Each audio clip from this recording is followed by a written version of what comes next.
इतक्या कमी साहित्यात चिकनचा रस्सा आणि चिकन मसाला बनवू शकतोय काय? नमस्कार, मी समीक्षा.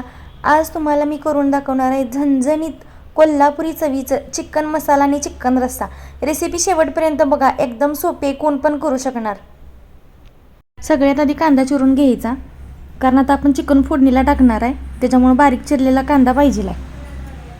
इथे चिकन आपला अर्धा किलो आहे. अर्धा किलोच्या मापाने मी 2 बारीक चिरलेला कांदा घेतल्यात. आता हे अर्धा किलो चिकन हे आपल्याला फोडणीला टाकायचं आहे. आता मी एक डिस्की घेतली आहे. इथं पातेलं पण तुम्ही ठेवू शकतायसा. त्यामध्ये तेल घातलं, तेल गरम झाले की ह्यो कांदा सगळा आपल्याला चांगला परतून घ्यायचा आहे. कांदा व्यवस्थित परतू द्यायचा, जास्त गडबड करायची नाही. कांदा कच्चा राहिला तर त्याला एक वेगळाच वास येतोय. आता ह्यो कांदा चांगला परतला आहे बघा. त्यात आपल्याला आता हे चिकन घालून घ्यायचं आहे आणि त्याने एकदा व्यवस्थित परतायचं आहे. या तेलामध्ये व्यवस्थित चिकन परतायचं, नाहीतर चिकन कसं होते, चिटकते साईडला. आता हे चिकन आपलं चांगलं परतून झाले. आता यात हळद घालायची, एक अर्धा चमचा हळद यात घालायची आणि चवीनुसार मीठ घालायचं. आता नंतर मी रश्श्यात आणि चिकन मसाल्यात दोन्हीत पण मीठ वापरणार नाही, त्याच्यामुळे मी आत्ताच पुरेसं मीठ घालून घेतले. आणि हे आणि एकदा मिक्स करायचं चांगलं आणि गॅस बारीक करून एक वाफ काढून द्यायची. ह्याच्यावर झाकण लावायचं आणि झाकणातच मी पाणी घातले गरम व्हायला. आता ह्याच्यावरचं पाणी गरम झाले, ते पण मी या चिकनमध्येच ओतून घेणार आहे. आणि आता बघा, ते आपल्या चिकनच्या फोडणीला कसली खळखळून उकळी आल्या. चिकनचा मसाला तयार करून घ्यायचा. ओलं खोबरं, तीळ, जिरं, कोथिंबीर, आलं, लसूण याचं सगळी पेस्ट करून घ्यायची बारीक. आता इकडे मी बारीक कांदा चिरून घेतला आहे सुक्यासाठी. आणि इकडे आपला मसाला पण एकदम बारीक वाटून झाला आहे. एक 15 ते 20 मिनटं झालेत, आपलं चिकन शिजायला लागले. आता आपण एकदा चेक करून घेऊया. आता चाकून कट होतंय म्हणल्यावर हे व्यवस्थित प्रॉपर शिजले. चिकन आपलं चांगलं शिजले. आता काय करायचं, तयार झालेला जो मसाला आहे त्यातलं 1-2 पळ्या मसाला आपण असंच ह्यात घालणार आहे. आणि ह्याला उकळी आल्यानंतर जे चिकनची फोड आहे ती बाजूला काढून घेणार आहे आपण, म्हणजे चिकन मसाला करण्यासाठी, सुक्कं चिकन करण्यासाठी. आता ह्यातले मी सगळी अशी गाळून फोडं काढून घेतलीत.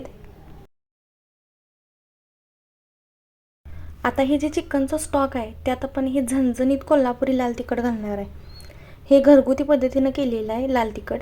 यामध्ये 25 ते 30 प्रकारच्या मसाल्यांचा पदार्थाचा समावेश यात होतोय, त्यामुळे दुसरा काय मसाला घालायची यात गरज पडत नाही. आता इथं मी कढई गरम केल्या, त्यात तेल घालायचं. तेल गरम झाल्यावर त्यात बारीक चिरलेला कांदा घालायचा आणि यात चांगला परतून घ्यायचा. कांदा चांगला गुलाबीसर होईपर्यंत परतायचा. आणि जो आपण मसाला मगाशी करून ठेवला आहे त्यातला निम्मा आपण रश्श्यात घातला आहे. आणि त्या निम्म्या राहिलेल्या मसाल्यात आता आपण आणि एकदा ही चटणी कोल्हापुरी मसाला घालून घ्यायचा आहे.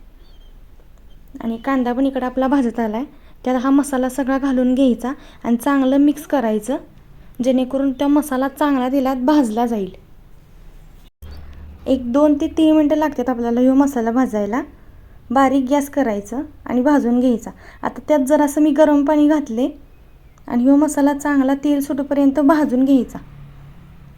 आता मसाला जसं शिजल, जसं त्यातला मसाला परतला आपण, तसं वरती असे बबल येतेले दिसतात, म्हणजे आपला मसाला चांगला परतून झाला आहे.